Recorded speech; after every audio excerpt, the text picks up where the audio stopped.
I'm going to turn my phone off so it won't even bother us. No, we good.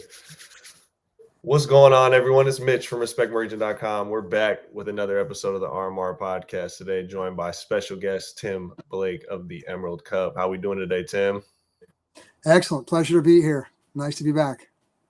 No, man. Always great to have you on here. I know we got the Emerald Cup coming up this weekend, man. So the Emerald Cup Awards coming up this weekend. The madness. You're almost in the eye of the storm, man. How you feeling about this event? I'm feeling good. Last year we were going to LA to with Green Street to their show, and it got canceled at the last moment. We had 30 days to pull out a whole award ceremony, and we had to find the Multibon and put a show on in 35 days, and it was stressful. I mean, you can't do that. We pulled it off, but this year with the time we've had, it's been just a pleasure because there's all your regular production stress. They did a survey, and in the top 5 in the last 2 years, the most stressful jobs in the world are event production.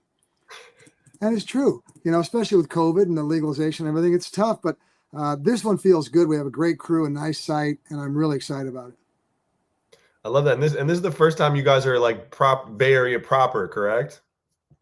Well, it's interesting. We used to do a combined competition award ceremony and the show in Santa Rosa. We separated after legalization because we couldn't get the judging done quick enough with everything having to go through distribution people and testing and everything. It was too much. So we backed the competition up, judging into the winter months, and then we do the ECAs in the spring. But we still do the Harvest Ball here in Santa Rosa in the fall because people want to get together for that show. But we've been waiting to get our full home for the Emerald Cup Awards because we wanted to take it to LA. We were one public hearing from having Long Beach let us into the Queen Mary in 2017, and then COVID hit, or 2018. We're planning on getting down there, but there's really nothing open. So we're really happy to be back in the Bay at the Craneway this year. And that's the thing, like you said, event production is incredibly stressful. I know that all too intimately.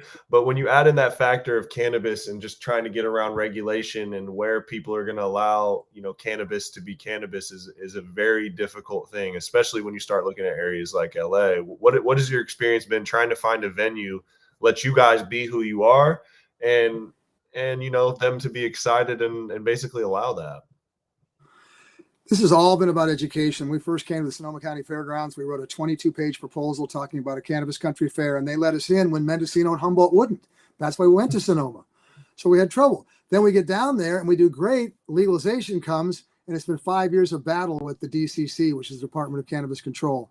They didn't know what events were. They didn't understand how critical they were. We had to go to 10 meetings to get on their agenda. The first year, they wanted to have us pull everything off the site. They wanted us to throw away everything on the tables. We had to build armed vaults behind to show them what to do. Last year, 2 years ago, the DCC came in heavy-handed. They were hassling consumers. They were hassling people behind the booths. They were handing out bud. They wouldn't let people show jars of flowers. I mean, it was a disaster. And we got together with them and told them, it's like, look, we're either going to end events and you won't have a job and I won't have a job, or we're going to figure out how to work together because this doesn't work. And I mean, people were up in arms about it. And so we got together with 10 of them, and we let them have a speaker panel at the last year's Harvest Ball. We let them have a free booth, and we brought them in to discuss everything with our community. And instead of making it adversarial, we all got together and realized, hey, we're all okay. And by the end of the weekend, they were like, man, we really like your community. We realized that, we don't have any of these issues, and we're going to really work together. And so they let the farmers put their flowers on the tables, and they didn't give people hassles if they shared joints back, and they just stopped hassling the consumers. And we're doing this not just for the Emerald Cup, but for every event in California. I mean, everything we do is so that every event can function smoothly. And so the DCC and us have had a long relationship. We're finally working it out, and it's much better. So it bodes well for all events going forward. Well, I salute you guys for doing that. I live in the state of Washington where it's not the DCC, it's the LCB. Those guys are not helpful and have crushed any sort of community gathering or event. And so I constantly am pleading to look to California, and what you guys are helping build down there is an example that this can happen, and whatever fear mongering or worries they have don't happen at cannabis events, man. You know what? That's what we find. People are coming from all over the country to learn what we're doing and to see it. The DCC knows that. And we're telling them, look, you're going to show people how to mess up events all over the country. So let's show them how to do it right. And it's really been a wonderful process. One of the big things that we're really working on them is that most small farmers make it traditional markets. They go to the farmers market locally every week. That's where they sell their apples and their vegetables and whatnot.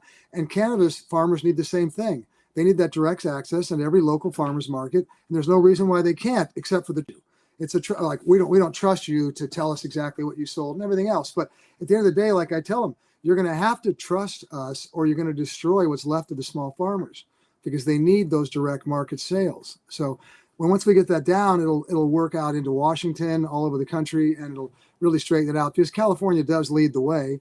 And so everybody's looking at us.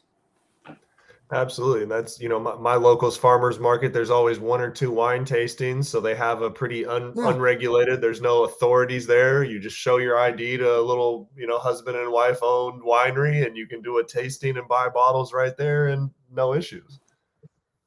Now, look, you know what? They didn't allow, I followed the alcohol, industry, and they didn't allow on-site tours or people selling on there for about 60, 70 years. It wasn't until the last 20 years that they've opened up. They didn't trust the alcohol people either. They don't trust anybody because they don't trust themselves. But, they've found, look what that's done for small wineries, for craft breweries. Look what's happening to spirits and the craft spirit producers. And it's all about the story and getting in front of consumers and the brand and going to the farms. And that's critical. And so, they're now allowing it with the vineyards and the wineries, and they need to just allow it sooner. They can't take 60 years. They got to do it in the next couple for the cannabis people.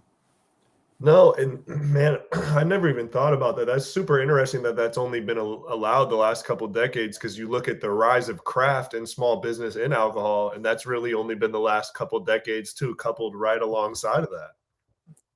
Well, yeah, because they kept it out. And look, the big alcohol companies, obviously Budweiser and Coors was not lobbying to let small craft breweries in. They weren't letting that. But you see like Lagunitas in California, they were small, they're big now. And some of like Sierra Nevada, these were small craft breweries that are now big. And that's because they got a start and they were able to have a fair shot. Same with the cannabis people. You give them that chance, and a lot of these small brands, because they got great stories and they got great products, they just need access. Absolutely. And I know, right before we got started, you were on the phone working with some farmers. I'm just curious, from your perspective, you've been one of the faces for what comes from the Emerald Triangle and protecting and speaking those stories and protecting that heritage. What importance in the modern cannabis market do you see cannabis from the Emerald Triangle and those farmers? What do they contribute to the modern cannabis industry? Well, first of all, you go back to the genetics. Everybody in Europe knows that the best genetics aren't coming from Europe. They're coming from Northern California and the Emerald Triangle, and really on the West Coast. I give Washington, Oregon, the whole West Coast. But if you're going back to that question, the genetics that the Northern California Emerald Triangle farmers have delivered have changed the day. I mean, look at it. It was all OG, Sour D, some clones of fuels. Now I can't even keep up with the crosses and what they're doing with the hybrids and all the cultivars. It's incredible, just that. And also, we're also showing people how to farm right and sustainable and organic rather than with a bunch of chemicals and things that are really hurting the ground. We really led the way with the Emerald Cup. The first year we started testing concentrates, we had a 75% failure. The second year it was 5% because we told them we'd all put them on blast out in public, and people realized that's going to stop. So the Emerald Triangle, I think, has really led in quality farming and getting testing done. They've led in genetics. They've led in all the cultivars and the best flowers coming out for sure, and even all the best products. I mean, now you got to include the state, but I mean, come on, where's the best material coming from? It's pretty much California, followed by, Oregon and Washington, because you guys have always been legacy farmers too. You guys have had your underground niches in Washington and Oregon all the way through too. Absolutely. Absolutely. And that's what, back in the day, I always said we're praying for a Cali plug, but we'll settle for someone from Southern Oregon. Yeah. We'll take it. Sure. Yeah. And that was, but the thing is that I was, I've spoke about for a long time coming from the legacy market that the consumer associated California and the Emerald Triangle with quality and something that was sought after. And I'm always vocal about forward thinking when we have federal legalization and a consumer can go in any state and see products from all over any shelf. that grown in California on the jar is going to be the strongest marketing statement that could be said. And we see it in the legacy market, because even back in the day when I was buying packs out of Southern Oregon, they may or may not have been told to a few people that they came from California once or twice, because I helped them move a little bit quicker, man. Oh, absolutely. And, the best flowers have come from Northern California. Come on, Reggae on the River. People have been going for 30 years to come to Reggae on the River and find their supplies. And, we really were ground zero for, the OG marketplace. And I'm really proud of what the people have done up here and where they've gone and all the flowers. It's tough to see, 90% of them gone, but the ones that are left are making some good products. And what do you, beyond just growing good flower, because a lot of the people that are gone, obviously still grow good flower, but what are some of those things that they're doing from out there to remain successful? I know it's a battle, but what are some of those Northern California farmers doing to stay in the ring? Well, one thing they had to do is cut costs. Like any business, you got to slash those costs. You see a lot of mom and pop, and you got husband and wife teams out there doing just about everything. They've gotten rid of most of the labor. They've had to really buck it up, and they're just killing themselves, keeping the costs down. But people have to do it right now where the numbers are. You got to grow quality flower. I told people for the last 20 years, it used to be you could grow a C or D grade product and wait till it get dry in the summer and sell it back east for top dollar. Those days are done. I told people 19 years ago those days were going to be done, and I've been telling them all the way through. $2 Chuck's going to be owned by Budweiser, and you better grow a good flower. You're not going to be on the market shelf. So they really have to bring quality stuff. And a lot of people are trying to grow quantity, let's grow as much as we can. And most of them ended up with a bunch of cannabis they couldn't sell, or they had to sell really cheap. And now they're realizing, dudes, grow less and grow better. Really dial in the quality, and you're going to be a lot better off because you get better numbers. So, you got to get those costs down. You got to bring quality, and you got to have that story. You got to be really willing to get off the farm, or at least heavily into social media, and tell your story, because people want to hear that. They love hearing the story with the vineyards and the breweries and the spirits. They want to go hear those people, and they want to know a good story. But most traditional farmers really they're introverted. They're not really, they would go out and evangelize for themselves and puff their chests up and say how great they are. They were humble people in the mountains, and so now they've got to go out. Even I'm one of those. You got to be great at social media and put your 3 hours on. And I've got a book project I'm selling. And the first thing she said was, well, if you want this book project to go, you better triple those numbers you're on social media. And I never really cared that much because I've never been that guy. And I was like, oh my gosh, for the last couple of years, I've been 3 hours on social media, pounding away, realizing this is what you want to do if you want to sell a book, if you want to sell a song, if you want to sell cannabis. So you got to be able to tell the story and do the socials, and you got to keep the cost down, and you got to grow a good product and good flower. Yeah, that social media, on the tip of the social media, it's an amazing tool to go direct to the people, but it is a task, man. So, obviously, like you said, you have to space out the award show with the judging. How many entries did you have into the Emerald Cup this year overall, and then like in the main, flower and concentrate categories? We got 768, almost 700 entries, which was amazing for us. We were really thinking that we might drop. If you look at the industry, 75% of the brands are gone. The industry's been slaughtered. We were thinking we might we had 700 the year before, 730. We thought we might lose half our entries, but we held up very well. It's been a really great process. The judging takes place for about 5 weeks. Our judging just got finished. 48 contests and over 100 judges and the teams and all the Zoom calls and all the in-person gatherings. Tremendous task to pull off, but we've done that. And now we're heading towards the show to do the awards and to give all those other, special, accolades to deserving people. And boy, it's just the excitement's building. So for a single judge, how many products is your average judge going through for this? Well, let's start with the flowers. 320 flower entries. So you got 20 judges that are giving a gram and a half of each flower, and they spend a month sampling that. So they're going through about 12 samples a day, every day for a month. Now, they don't have to smoke a lot off every one of them, because you could take a toke or two and get the taste and get a feel for it, so they can spread it out. And so they get some time. And then we have 3 judges meetings and then a final judges gathering for 2 days where they sit down and then bring it all out, bring their scores together, and then sit down and go through every one on the tables together so that it's all, best insured wins. That's the judging for the flowers. A lot of the other contests are Zooms, because we don't get in person, but there are several Zoom calls. The judges get together multiple times and go through it. Again, we don't let the scores, end the contest. The judges need to get together and have a roundtable discussion with lively debates. We'd love to record and go around it. And so it's really interesting. It's to sit in on those judges' calls is incredibly enlightening. It's a learning experience. It's humbling and inspiring to me because I realize there's a whole lot of people that know a lot more than I do. I'm 68 and I don't keep up with everything like I did. I do, but I mean, these people are they're just studs. And so it's amazing. It's really wonderful.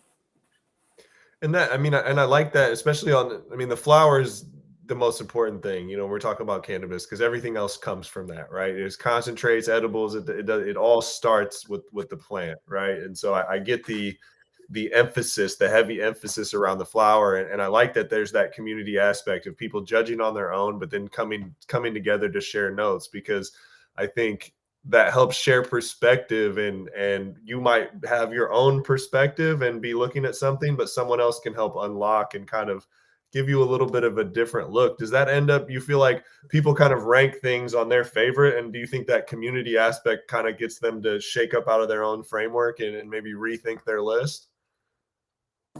Yeah, it's really, it needs to be a team effort because with 320 entries and you got categories, sun-grown, mixed light, indoor, personal, third party.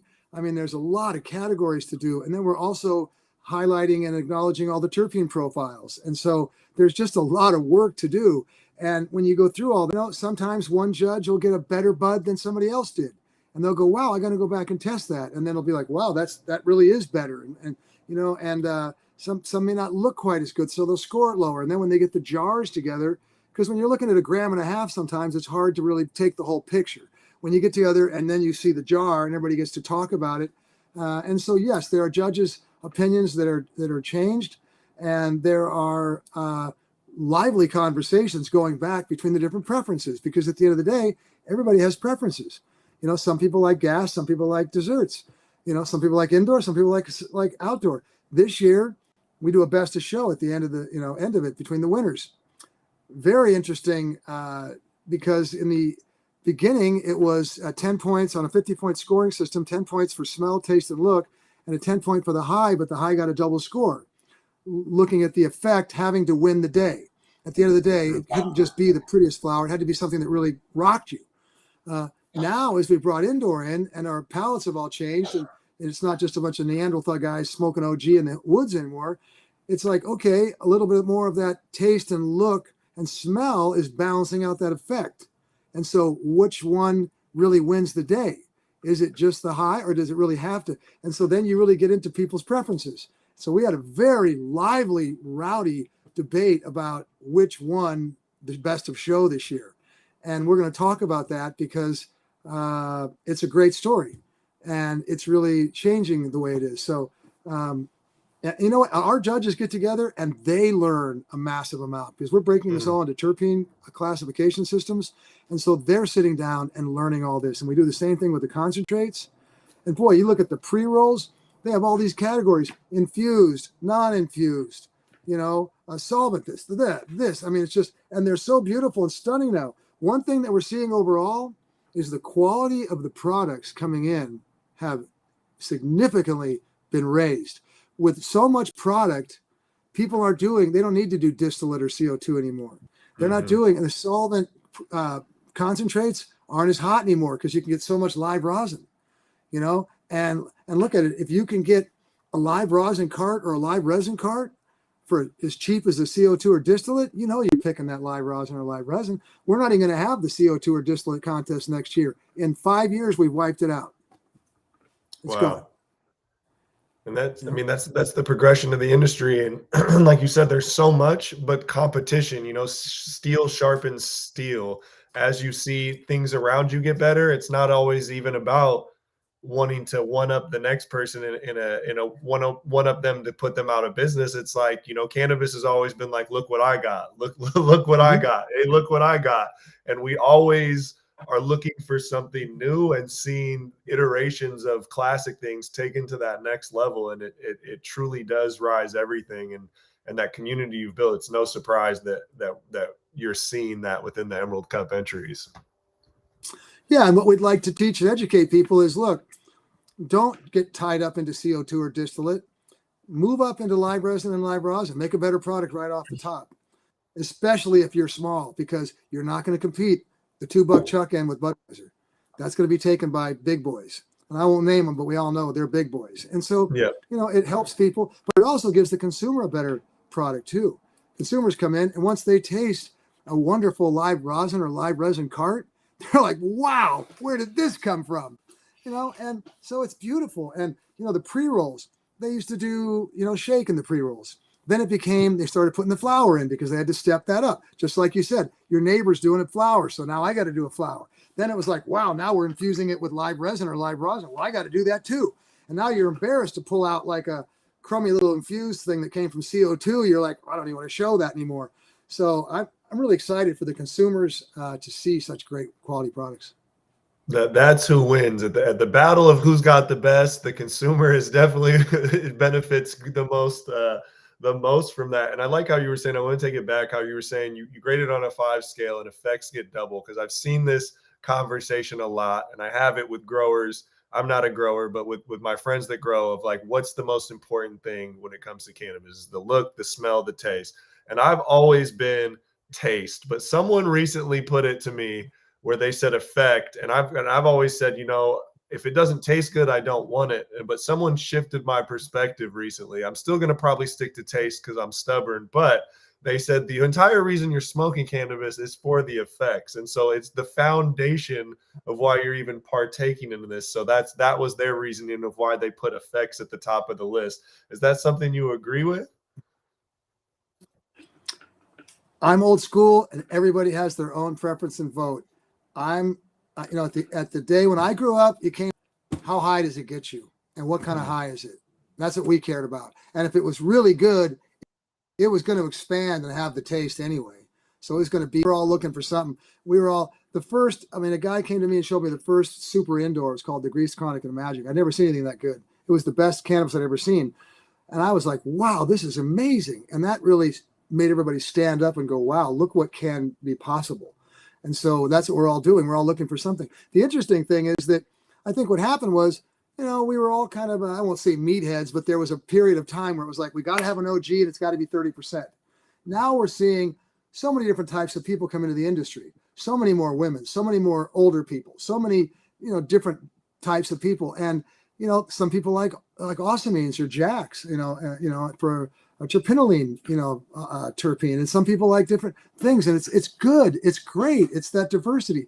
Look, you wouldn't want everybody drinking 151 rum. Most people need a good bottle of wine or a good beer, and so it's really it's about educating people to look for what's best for them.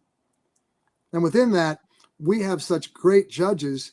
I see Sunshine was in there. She did the pre-rolls. Wonderful, wonderful lady out of does dry farming out of Humboldt, runs a show on K-Mud. But the pre-rolls, for instance, they've stepped up so high as, it's just, it gives the judges, a lot to think about and do. And then you see these conversations between the judges, which are very animated, because these are all, I wouldn't say alpha, but they're all strong personalities. Mm-hmm. Women too, alike. And so they've all got their feelings. And so to watch them, no, I like this and I like that. And I like this, we like that. And then you have to come together to that consensus. And so some people, when they watch it, think, wow, this is kind of chaotic, and are really like, they're going at it. It's almost like, man. And I'm like, no, it's a problem, and it's consensus, and it works out. And watch it at the end. Everybody's like, yeah. We got done with the judges, the final judges meeting, and it was a contentious finale. And then everybody put on "We Are the Champions" from Queen. Everybody's like, yeah, because it's like they realized they'd done a great job and they'd done it right. And at the end of the day, they just want to make sure that the real deserving winners win. Yeah. That's what we really want. And that's the thing with preferences, right? Whether we're talking about food, cannabis, our favorite music artist, the greatest insert sport athlete of all time. We're never going to unanimously agree on what's the best, because we all have our own preferences. And that's one of the things that I love about cannabis. And to me, seeing a good menu from a brand or from a farm is being able to appease different demographics. When you look at a lineup from a particular farm, do you feel like they need to offer a diverse selection? And is there things they should hit, or even the farm can still have its own preference, in the marketplace that only feeds a certain sect of the market? Most farmers were trying to get, a smorgasbord of as many things as they could so they could hit all the avenues in the marketplace. It's awfully tough, and you got to market and promote all those different brands and whatnot. It seems like it's more advantageous to concentrate on fewer and get it right, and then really, really push those out in the marketplace. But everybody's always trying to find the next best thing too. So everybody's always doing R&D. They're always trying stuff. They're afraid to just do Gary Payton because that may be, and everything gets old news so quick nowadays. I mean, look at the wedding cakes and all the cakes from just a couple of years ago, and before that, for a while, nobody wanted to pick up an OG. And so you're always trying to stay ahead of the market and guess and figure out what people want and where it's going. It's very interesting. We're seeing a lot more of the terpinolene, the Jacks and the Hazes coming in now because they're being crossed and they've got that taste, but they've got a little more oomph to the high. And so it's really interesting to see that coming in. And I'm not really a Jack or Haze guy, but I like these crosses, so it is preference. And at the end of the day, when you get 18 judges that all have individual preferences and you got to make a consensus, that's a rousing conversation in the room.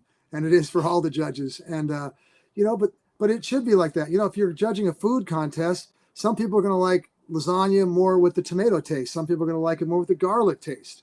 I mean, how do you say which one's better? I mean, at the end of the day, that's where you have to get that consensus. And people got to go, you know what? I'm an indoor guy, but that outdoor is better. I'm a Jack guy, a sativa guy, but that OG, that fuel is better. And that's where you suspend your own personal preferences and look for what's best overall. And our judges do a great job of that. I really salute our judges for how far they go to really suspend their own belief to really make sure it's the right way. And for you, for the people out there, man, Tim, what's your all-time favorite strain if you had to pick one?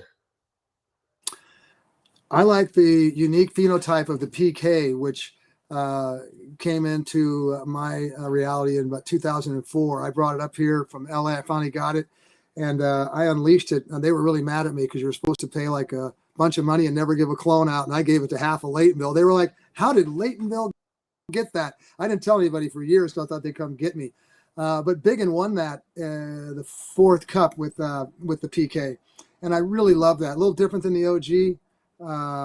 But there's also a Sugaree that my friend developed, and he didn't like the fuels, and he had cancer and I had cancer, and he wanted something that was really good for him. And it was a KC36 times a skunk. And it was a very unique cultivar because it wasn't a fuel, but it really got you high. And it satisfied the fuel people, and it's called Sugaree, and it won quite a few contests over the years. Very unique. And then he passed away, and you don't see it much, but I'd like to get that back if I could, because I really like that Sugaree. So the Sugaree is the non-fuel and the PK on the fuel side. Okay, I'll have to look for the Sugaree. I'm not hip to that one yet, man. Very unique cultivar, and it won many, many awards. I'm surprised. He would never give it out. That's why they would never give it out. And sometimes you need to give it out to ensure that it really evolves and continues to grow, but he made the choice to keep it. Yeah, that was something that I talked to ChemDog Greg on the East Coast that he said was, sharing. I asked him about sharing, keeping things close knit, and he said, he was rated by the feds, and he said if I had not shared my genetics, a lot of those genetics would have disappeared forever. The fact that I shared them, some people due to luck, some people due to care and candor were able to carry on the legacy of those strains longer than he was able to. Hey, you know what? A friend of mine gave me some seeds by accident. They were the rarest purple African cultivar anybody had ever seen. I popped those seeds, and he called me back a few weeks later. He's like, dude, I gave you the wrong seeds. And I'm like, well, I got them growing now. And he's like, well, if you just give me back some of them, I'm cool. And I missed the whole boat. I tell people I missed the boat on this one. It was pure purple. It smelled like a rose or something. It smelled like an herb or something, not even like anything to do with cannabis. It was pure purple, wispy, had no life to it. I was like, this thing sucks. And it got seeded in my indoors. And I gave that to a bunch of friends. They were like, no, we want to work with that. And that became the beginning of all the perps, the Mendo perps, everything came from that. And I did not create any of that. My friend Whitey took it and he created the Purple Dragon. I know that Trevor, who had it, gave it to some guys in Willits, and that's where the Mendo perps came from. And that got bred into everything, okay, because we unleashed it. But I had no idea that it was even that good. I got to say that I actually missed the boat on the purple cultivar completely. Oh, had it. It's within, okay. You know what? Had it within your grasp, and then. You know what? It's okay because it got out there and look what it did. I mean, look at all the different purples and the cushes and everything they bred it back to and all the things they've done. I'm sure, Ken Estes and some other people did it, but I think he even started with the Mendo perps and stuff. So that was through Trevor. Most of them, they did that. It just came through me, but that's what happened. And because it got passed on, it had such an impact. And so I understand why Sugar-Ree was that way, but I would like to have seen him let that Sugar-Ree out. Yes, salute you guys, because the perps, man, like I said, I never grew, always sold, and anything with purple in the early 2000s, I mean, even now, but in the early 2000s, anything with purple you were getting a premium for that. If it had any sort of color, you're getting a premium for that. Yeah. Oh, yeah. And there were some natural purple plants that turned purple with the weather and, conditions and stuff. But this was a purple plant. I mean, it was amazing. The stem, the stalk, the leaves, everything. It was a purple plant,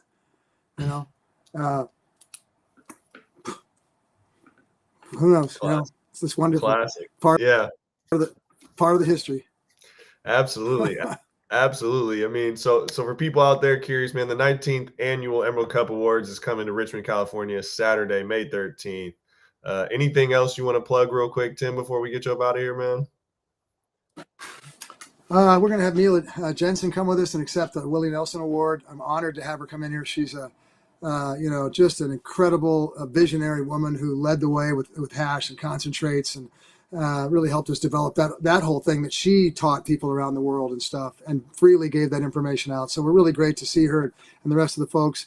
This is a private event. I'd love for it to be a public event, but we're doing sharing and sampling. And so it's going to be 3,000 people with judges and contestants and guests and crew and sponsors. But it's going to be an amazing event on the water. We're going to start and we're going to watch the sunset. And we're going to watch the sunrise and have a breakfast for the survivors. And it's going to be an amazing event. And next year for the 20th anniversary, we'll make sure to get the public involved and we'll have a public event.